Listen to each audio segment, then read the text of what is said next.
Hey guys, good evening. A little bit of a weird angle, but I'm at my desk getting some work done. A couple good things that happened today. Today felt really productive because I know yesterday I was like obviously sitting in a dark place, literally. I was just really, really tired. I got like 4 hours. What time did I wake up this morning? I woke up at 3:30, so I got about 3.5 hours of sleep. Got up, did my training, did my own workout. I actually had to come back home.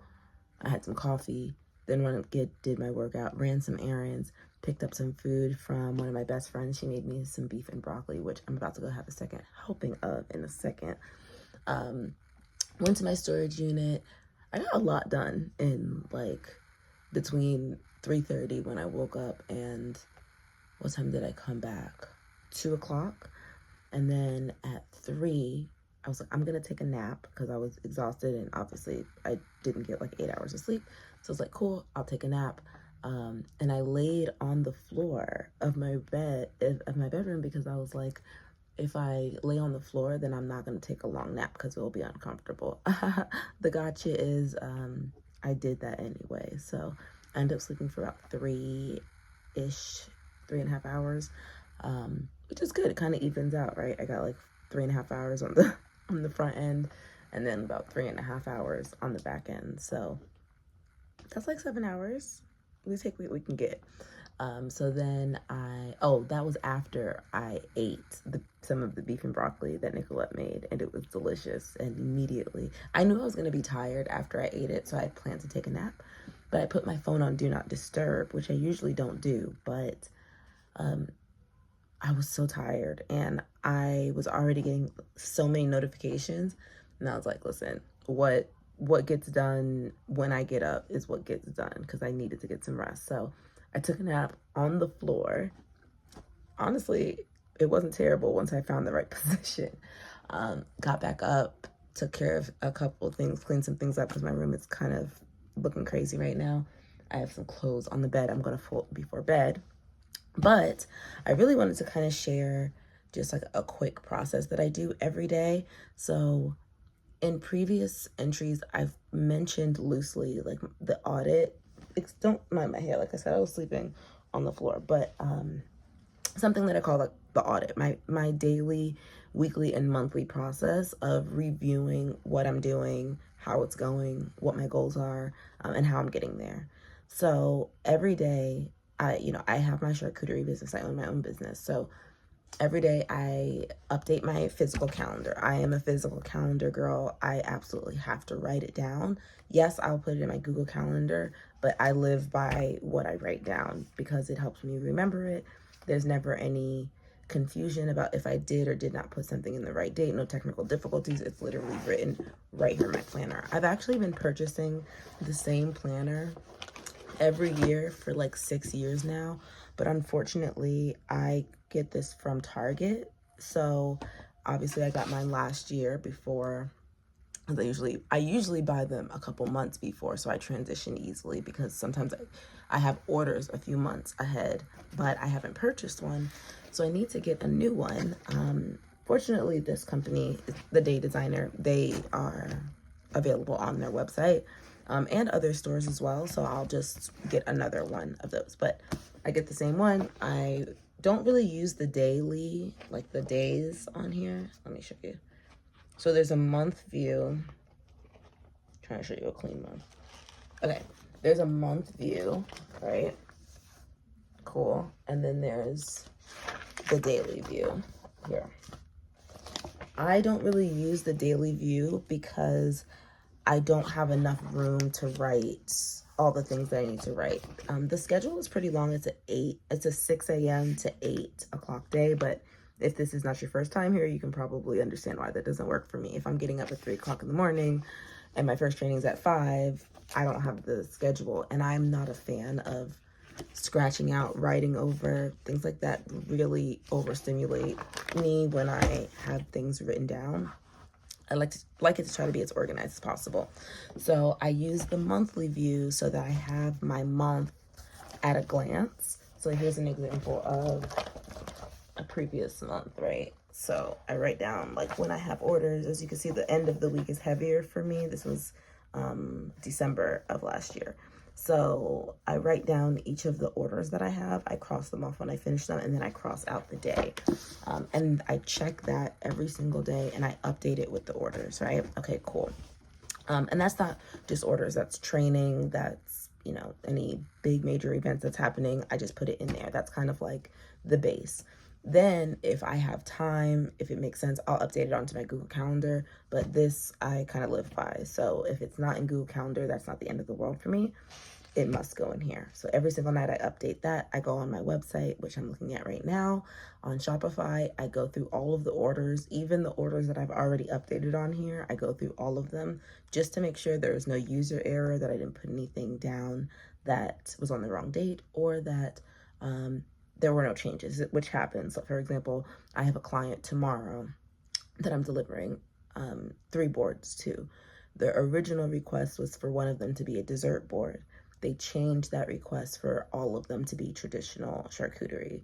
I had to go back in and update that information. So I just want to make sure that this matches the website, matches the emails or whatever correspondence I've had with my clients, and make sure that everything is on track. Same thing with training clients. I go in, I make sure that my schedule is set. If there's someone that has kind of like a flexible schedule and I need to confirm something with them, this is the time that I do it. Then, once I know what my schedule looks like, that schedule for that day and the kind of next couple of days coming will dictate what I need to get done that next day. So I like to have like a little to-do list. These are all the things that I need to get done tomorrow. People I need to contact, clients that reached out to me via email and we scheduled a call, places I need to go, my workouts, contacting clients, updating forms, promoting certain things. That's on this list.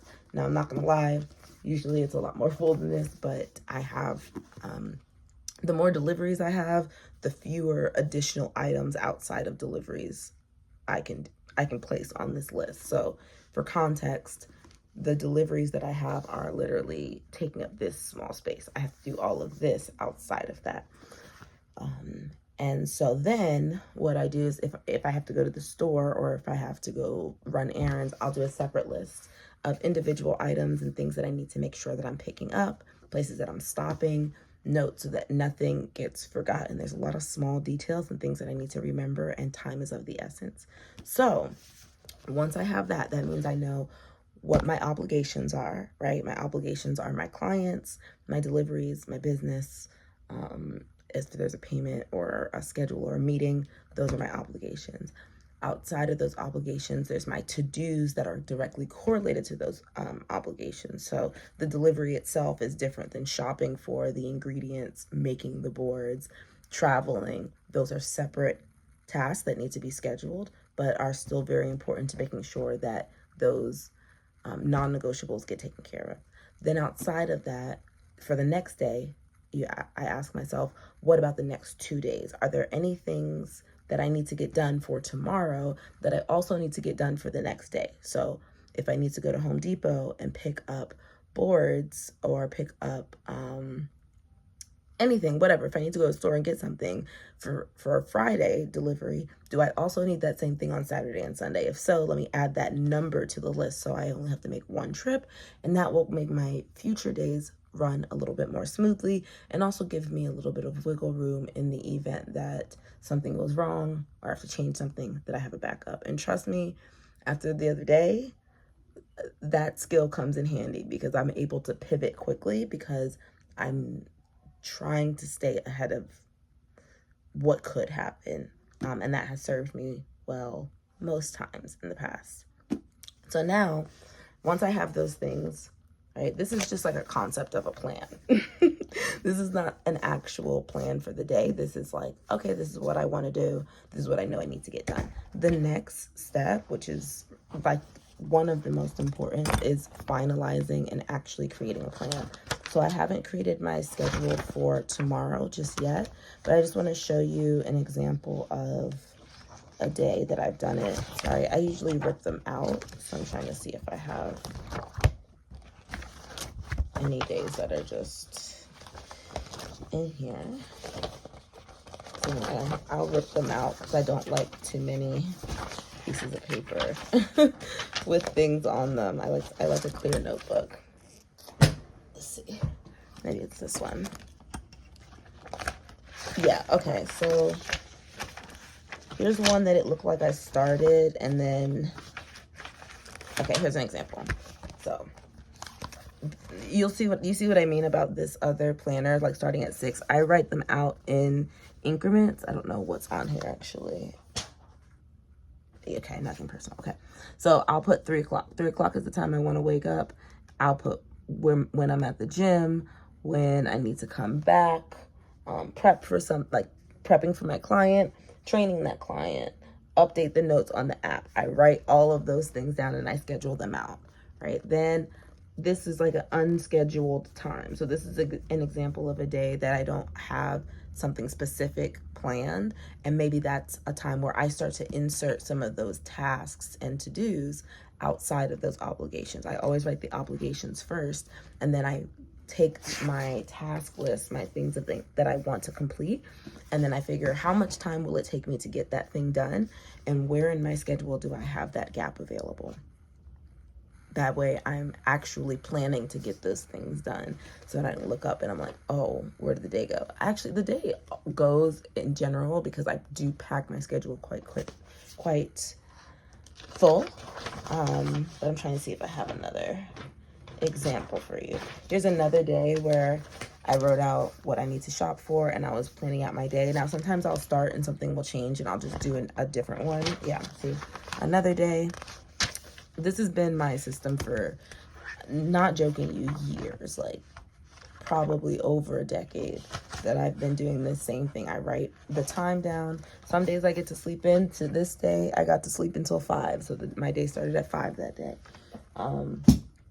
I say all that to say, if you're someone who is juggling multiple things and you're finding that you're not able to get things done, or that the day gets ahead of you, or you're feeling overwhelmed, you need a process. And sometimes that process is taking the big task and breaking them down bit by bit and giving yourself a leg up on the day, so that you can reverse engineer your day based on what you know you need to get done, what you want to get done. And that will start to dictate how early do you need to get up? What times are best for you to do your you tasks? So for me, that's working out. That's something I prioritize, or journaling, or reading, or listening to my podcasts. And so if you're not planning to make sure that it gets done, there's a high likelihood that it will not get done. And if that's something you're struggling with, I really recommend that you get a planner or a notebook, or use Notion or Google Calendar or a Notes app to just start to write out your day. I do 30-minute increments. That helps me, but you don't have to do the same, especially if you know you work like a 9 to 5. That's your gap. You're at work. You might have a to-do list inside of that, but that can be your gap. So what does that look like before you get to work? What is your 5 a.m. to 8 look like before you get in the car and drive to work? Plan that out. Plan your afternoon out. And then you'll also realize when you do that how many times you're replicating tasks that you don't need to. So, for example, let's just say you're realizing that you're going to the store 3 or 4 times a week. But if you have a shopping list at the beginning of the week, maybe you can go 1 time a week, and then you'll get 3 to 4 hours back in your day. And if you're struggling to get to the gym, that might be the 3 or 4 hours that you need, because you were able to see, okay, I'm doing this same task over and over again. If I just spend 15 minutes prioritizing a list for the whole week, then I can go shopping once, and I can replace that wasted time with something that is really important to me to get done. And shoot, that might be spending more time with your family, resting more, engaging in a hobby. It doesn't have to be work related or financial related or even fitness related. It could just be doing the things that are important to you, because you have to remember, your life doesn't begin in retirement. There are so many things that you can and should do to try to experience the full version of what living looks like for yourself. And Granted, I know we live in a capitalist society, so we don't all have the same flexibility, but find ways to prioritize those things. And this will also help you if you are in school or you're trying to exit your job and go into a new space or start a new business. How do you schedule your day? How do you schedule your time? Now, I will admit, I don't always sleep enough. That is a product of my own doing, not necessarily the strategy in itself. I can tend to overpack my schedule, but that's because I'm in a certain stage in my life where I'm in that mindset that is intentional, that is purposeful, that is not accidental, and it is not forever. It's not even long term. But it allows you and it brings awareness to how do you spend your time, what is actually important to you, and you'll see what is actually important to you based on how you spend your time. All right, I'm going to schedule my day for tomorrow. I hope you guys had a great day, and I love you. Bye.